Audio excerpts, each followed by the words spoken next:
भारत और पाकिस्तान के बीच सीमा पर पिछले महीने सरहद पर जो तनाव देखने को मिला और जो दोनों तरफ से गोलीबारी हुई, उसके बाद 3 दिनों तक इस संघर्ष के चलते चौथे दिन ये ऐलान किया गया कि भारत और पाकिस्तान सीज फायर करने पर सहमत हो गए। ये ऐलान अमेरिकी राष्ट्रपति डोनाल्ड ट्रंप ने किया। अपने ट्विटर हैंडल से उन्होंने इस सूचना को साझा करते हुए कहा कि हम सीज फायर पर भारत और पाकिस्तान के बीच सहमति करवाने में कामयाब हुए हैं और दोनों देशों के साथ हम व्यापार करना चाहते हैं। दरअसल डोनाल्ड ट्रंप का ये बयान अब भारत में राजनीतिक दलों के बीच रस्साकसी का बड़ा कारण बन गया है। बता दें आपको कि एक तरफ कांग्रेस पार्टी प्रधानमंत्री नरेंद्र मोदी को निशाना बना रही है, तो दूसरी ओर भारतीय जनता पार्टी भी पुराने वक्त में लिए गए फैसलों को लेकर कांग्रेस पार्टी पर निशाना साधती हुई नजर आ रही है।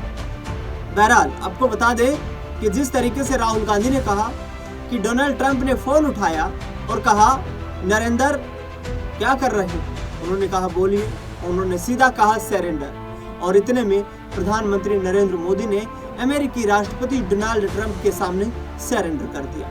इस पूरे मुद्दे को लेकर शिवसेना नेता संजय राउत ने भी बड़ा बयान दिया। संजय राउत ने बयान देते हुए कहा है कि हमने जिस तरीके से प्रधानमंत्री नरेंद्र मोदी की कार्यशैली को देखा है, उससे ये प्रतीत होता है कि भारत की विदेश नीति काफी कमजोर हो गई। लेकिन अब हरियाणा में बीजेपी के नेता अनिल विज ने एक बड़ा यहाँ पर सवाल खड़ा कर दिया है। प्रधानमंत्री नरेंद्र मोदी को लेकर बड़ा बयान दिया है। बता दें आपको कि संजय राउत सीधे तौर पर कह रहे हैं कि प्रधानमंत्री नरेंद्र मोदी के नेतृत्व में भारत की विदेश नीति जो है वो कमजोर हो रही है और विदेशी ताकतें भारत को कमजोर दिखाने का प्रयास कर रही है। दूसरी ओर आपको बता दें कि संजय राउत के इस बयान पर कटाक्ष करते हुए अनिल विज ने कहा कि संजय राउत को संविधान का ज्ञान नहीं है। उनकी इस चाल के चलते महाराष्ट्र की जनता ने उनको नकार दिया है। दूसरी ओर अनिल विज ने सीधे तौर पर कहा कि ट्रंप के कहने से उठते हैं, ट्रंप के कहने से मोदी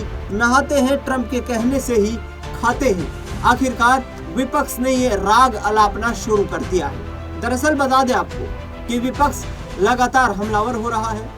भारत की अखंडता और भारत की विदेश नीति को लेकर कांग्रेस पार्टी प्रमुखता के साथ मोदी सरकार को निशाना बना रही है। जय हिंद सभाएं करके प्रधानमंत्री से सवाल पूछे जा रहे हैं। संसद का विशेष सत्र बुलाए जाने की मांग की जा रही है और सर्वदलीय बैठक न होने पर भी कांग्रेस पार्टी ने, विपक्षी दलों ने यहाँ पर चिंता व्यक्त की। आपको बता दें कि जिस तरीके से कांग्रेस पार्टी के राष्ट्रीय अध्यक्ष मल्लिकार्जुन खड़गे और इसके साथ साथ नेता प्रतिपक्ष राहुल गांधी ने प्रधानमंत्री नरेंद्र मोदी के नाम पत्र लिखे थे, उन चिट्ठियों में सीधे तौर पर प्रधानमंत्री नरेंद्र मोदी से संसद का विशेष सत्र बुलाने की अपील की गई थी और इसके साथ साथ सर्वदलीय बैठक में चर्चा करने पर भी पत्र लिखा गया था। लेकिन सीज फायर का ऐलान होने के बाद न तो सर्वदलीय बैठक बुलाई गई और न ही संसद का विशेष सत्र बुलाने की सरकार की कोई तैयारियां नजर आ रही हैं। इस पूरे मुद्दे को लेकर कांग्रेस पार्टी हमलावर हो रही है। कांग्रेस पार्टी का कहना है कि हम युद्ध की स्थिति में थे। लगातार विपक्ष जो है वो एकजुटता के साथ मोदी सरकार के साथ खड़ा हुआ था, लेकिन मोदी सरकार ने सिर्फ प्रधानमंत्री नरेंद्र मोदी, जिनकी रगों में सिंदूर नहीं व्यापार बहता है, उन लोगों ने सीज फायर किन कंडीशंस पे किया, इसको लेकर कोई चर्चा करने को तैयार नहीं है। भारतीय जनता पार्टी सर्वदलीय बैठक बुलाने को तैयार नहीं है। प्रधानमंत्री नरेंद्र मोदी ने इस पूरे मसले को लेकर एक बार भी सर्वदलीय बैठक नहीं बुलाई और इसके साथ साथ जम्मू कश्मीर का दौरा भी नहीं किया। ये आरोप प्रधानमंत्री नरेंद्र मोदी पर लगाए जा रहे हैं। भारतीय जनता पार्टी लगातार ये कहती है कि वर्ष 1948 में यदि नेहरू 3 दिन तक सीज फायर का ऐलान नहीं करते तो पीओके भारत का हिस्सा हो सकता था। इस पूरे मुद्दे को लेकर कांग्रेस पार्टी अब बीजेपी पर हमलावर हो रही है। कांग्रेस पार्टी का कहना है कि हम मान लेते हैं कि उस वक्त पंडित जवाहरलाल नेहरू से गलती हुई, लेकिन आज तो भारत की परिस्थिति ये थी कि भारत पाकिस्तान को कई टुकड़ों में बांटने की क्षमता रखता है। आखिरकार प्रधानमंत्री नरेंद्र मोदी ने 3 दिनों तक इंतजार क्यों नहीं किया?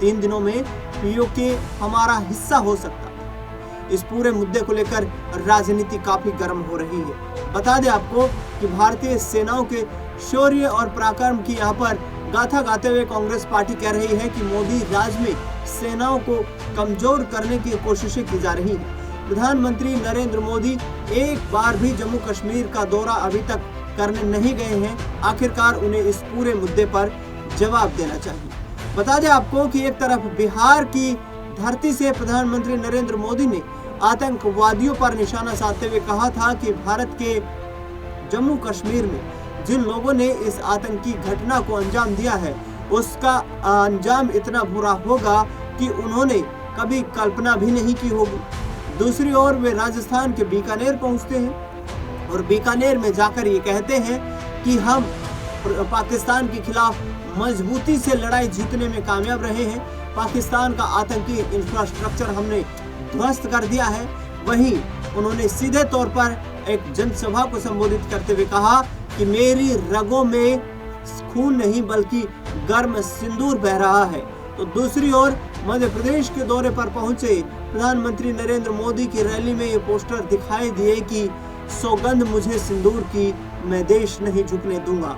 आखिरकार कांग्रेस पार्टी इन तमाम मुद्दों को लेकर निशाना साध रही है कि भारतीय जनता पार्टी इस पूरे मुद्दे को इवेंट बनाने में जुटी हुई। दरअसल बता दें आपको कि भारतीय सेनाओं की तरफ से सीधे तौर पर यह ऐलान किया गया है कि हमने पाकिस्तान को मुंहतोड़ जवाब दिया गया।